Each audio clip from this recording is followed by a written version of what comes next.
Welcome back to Dylan Gable's Quick Movie Reviews. Yeah, it's been a while. I don't upload as much as I used to, but that's gonna change pretty soon. Anyways, I got a bunch of movies to review. It's a bunch of new ones. So, let's get to it, shall we? Ant-Man and the Wasp: Quantumania is the latest film in the MCU until Guardians of the Galaxy 3 comes out. It is the third film in the Ant-Man franchise, I guess. And yeah, it's about Ant-Man and the Wasp and some others going to the quantum realm, where they end up fighting Kang the Conqueror. Okay, so yeah, I'm a fan of the MCU, especially like ever since especially like Endgame and prior to that. Amazing, one of my favorite franchises. I grew up with the MCU.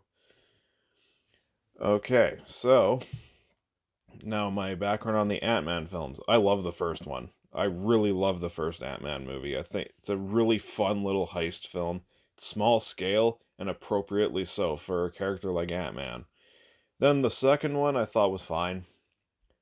It's nowhere near as entertaining as the first one, but there's still some creativity there, some lightheartedness. It served its purpose well. It was just a palate cleanser after Infinity War. That's all it really needed to be. And you know what? It did its job fine. The final act wasn't very great. The final act is definitely the worst part of the movie, but hey, not all of them can be winners, you know? And when I say not all of them can be winners, I mean that with Ant-Man and the Wasp: Quantumania. It's not as bad as Thor: Love and Thunder, but it's not very good. I think the humor is really weak. It's not as overbearing as in Thor: Love and Thunder, but it comes close. The story is not interesting whatsoever. You would think for a movie that's finally going to show us being in the quantum realm for the majority of the runtime, it would be a lot more interesting, but nah. The story is not very compelling. The main cast is fine. Jonathan Majors is by far the one who really stands out in this movie. I thought he was great as Kang. He is by far the best part of this film, bar none. Uh, but yeah, Paul Rudd, he's just being Paul Rudd as Ant-Man. You know, it's fine.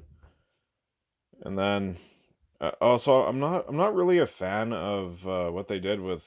Yeah,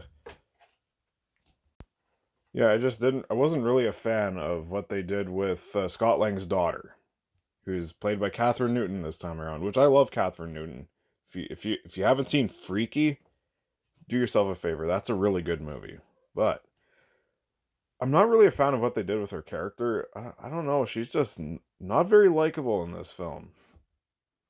I don't know. I guess it's just me.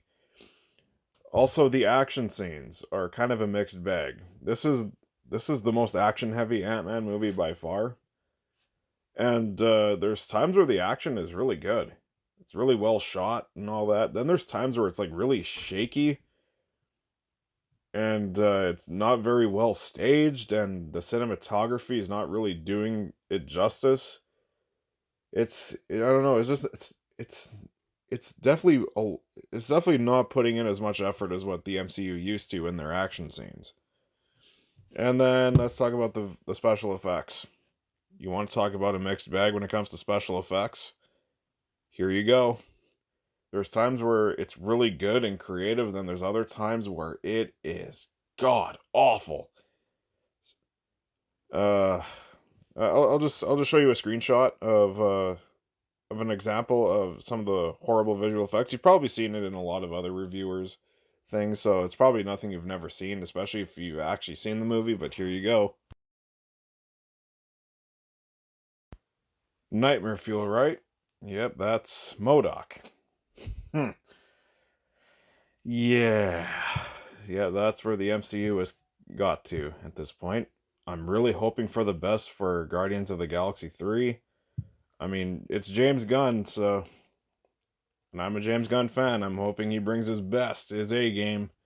We'll see. So, Ant-Man and the Wasp: Quantumania, it's not a good movie at all. I mean, I like a few things about it. It's not the worst MCU film. That still goes to Thor: Love and Thunder, but I'm not giving it a recommendation at all, even if you do like the MCU. I'm gonna give Ant-Man and the Wasp: Quantumania a C minus. Next on my list, Cocaine Bear. Yeah. The next review on my short movie reviews. Oh boy.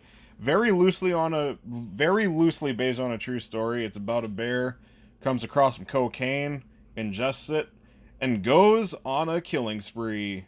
Aw yeah. Alright, so this movie's directed by Elizabeth Banks. She doesn't have a very good track record to me when it comes to directing. She directed Pitch Perfect 2, which sucked. She also directed Charlie's Angels, which was a terrible fucking movie. You know, the 2019 one. I did not like that. So, when I went into Cocaine Bear, the premise had me very excited, but seeing who directed this movie, I was kind of lowering my expectations a bit, but pleasantly surprised. I fucking loved this movie. I love Cocaine Bear. I thought it was a blast. This movie has some really good comedy. The gore is fucking outstanding. And this movie's just very, very fun. It's a very fun, cheesy, gory B movie. That's what I was expecting going in, and I was not disappointed. I love this movie. Whenever the bear is on screen, I was always entertained. Ray Liotta, this is his, I guess this is not his last movie. He has another movie. There's another movie with him coming out. I forgot what it was called. Rest in peace, man, Ray Liotta. You're a legend, and you were fucking great in this movie too. Seeing Ray Liotta playing this drug lord, I thought was great, and he really fucking made the most of his performance in this film. I think all the cast actually did a really good job for a movie like this. This movie's very well directed. The special effects are good. Like, the CGI on the bear is not bad. It's actually pretty good. It's a lot better than the CGI in Ant-Man and the Wasp: Quantumania, I can tell you that much. And yeah, this movie's gruesome. Like, it is fucking gory. And it is fantastic. I loved every minute of whenever the kills would fucking show up in this film. All around, it was awesome to see. This movie was just, and this movie's fucking hilarious too. Especially there's this ambulance scene, and one of the deaths in that ambulance scene, not only it's pretty gnarly, but it's also it made me laugh really hard. Like, this movie's a damn good comedy. I know it was marketed as a horror comedy. I mean, yeah, there's horror elements here, but this movie's not really going for horror. It's going for straight up comedy here, but with a lot of gore and death and lots of cocaine. I mean, this movie takes place in the 80s, so you gotta have some cocaine, and this movie has a good soundtrack too. I kind of wish that they would have put Cocaine by Eric Clapton in the soundtrack. That's a little bit of a missed opportunity, but you know what? This movie was so good, I could kind of just put that flaw aside. Cocaine Bear, I mean, it's not a perfect movie by any means. It's going for B-movie territory, and that's exactly what this movie is. It's a B-movie. Don't expect something Oscar-worthy here. And then, yeah, of course, some people would maybe complain that, you know, it's not thought-provoking or anything. It's a movie about a bear that ingests cocaine. Imagine if this movie would have followed the actual story to a T. This movie would be boring. It's because the actual story is the bear ingests cocaine and dies. Ooh, that would be so entertaining, right? No. You want to see it murder the fuck out of people, tear them to shreds, fucking blood everywhere, snort lines of coke off of severed legs? That's what you get with this movie, and if you're on board, you'll have a great time. I'm giving Cocaine Bear an A.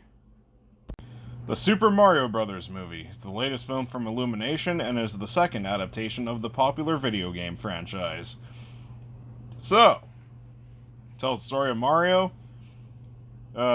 He goes on an adventure with Princess Peach and Donkey Kong to save Luigi and defeat Bowser.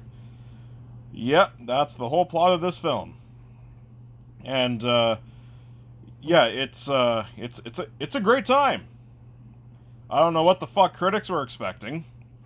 This movie has, what, a 59% on Rotten Tomatoes last time I checked? I think it started off at like a 47, like at the same level as Ant-Man and the Wasp: Quantumania.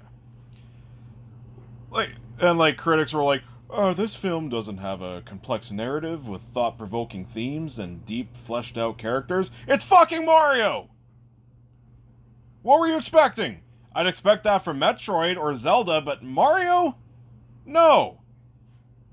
It's literally a guy who platforms, goes down pipes, climbs beanstalks, eats mushrooms.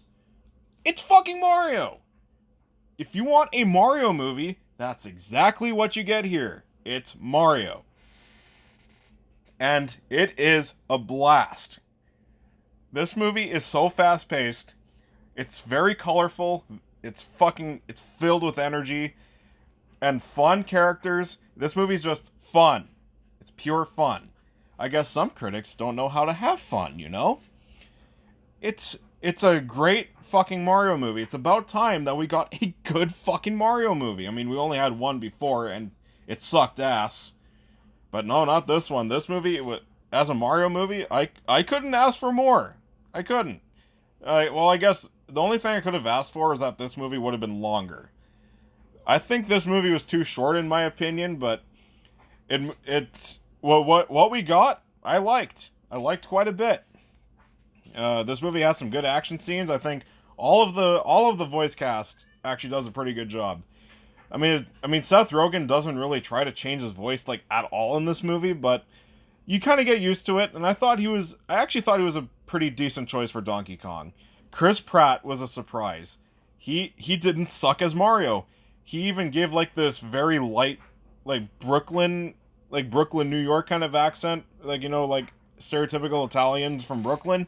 It's kind of what he gives. It's not like overly stereotypical, but I think he did a good job. And it's nice to hear Chris Pratt doing the video game sounds. Like, he actually does, and it's great. Jack Black, however, steals the fucking show. Every goddamn scene he's in as Bowser, he completely steals every goddamn scene. And of course, you gotta mention that Peaches song, which was great. It's just a Mario movie. Settle down, critics. It's a fun Mario movie. As a casual Mario fan, I was very pleased. I'm pretty sure I guarantee you all the Mario fans that I've seen love this film. So it's a movie made for Mario fans. It gives them exactly what they wanted, and that's all that matters. I'm gonna give the Super Mario Brothers movie an A-. Evil Dead Rise is the fifth film in the Evil Dead franchise. It tells the story of two estranged sisters who try to survive after reading the Necronomicon. That's literally the whole plot. My background on Evil Dead, I love this franchise. Not a single bad entry. Love the first one. The second one is still my favorite. Army of Darkness is insane, and it is great. And then there's the 2013 film, which is one of the most visceral, gory horror films to ever come out of mainstream Hollywood. It is a bloodbath, and I loved every minute of that. And I can say the same thing about Evil Dead Rise. This movie is a total bloodbath. It's brutal as fuck, and it's one of the best horror films I have seen in a long time. I'm glad that good horror is making a comeback. Evil Dead Rise is everything I wanted out of an Evil Dead movie. I thought it was phenomenal. This movie is intense. It is suspenseful. All of the performances are great. It does have a little bit of CGI, but it's used it's used very minimally, and the practical effects are glorious. It is so gleefully disgusting and gruesome, and I couldn't look away for the whole 97 minutes. It is absolutely glorious, and it is fun. I had a great time with Evil Dead Rise. It's a very simple movie, and that's all you could ask for out of Evil Dead. It's not trying to be deep and complex or anything. It's just trying to be a fun fucking horror movie. And I'm glad that this is getting positive reviews, and I'm hoping that this movie succeeds at the box office, which I'm pretty sure it will. Let's just hope, because please support movies like this. It's fucking amazing. That's all I can say. Evil Dead Rise is a very satisfying Evil Dead film. I'm gonna give Evil Dead Rise an absolutely well-deserved A+.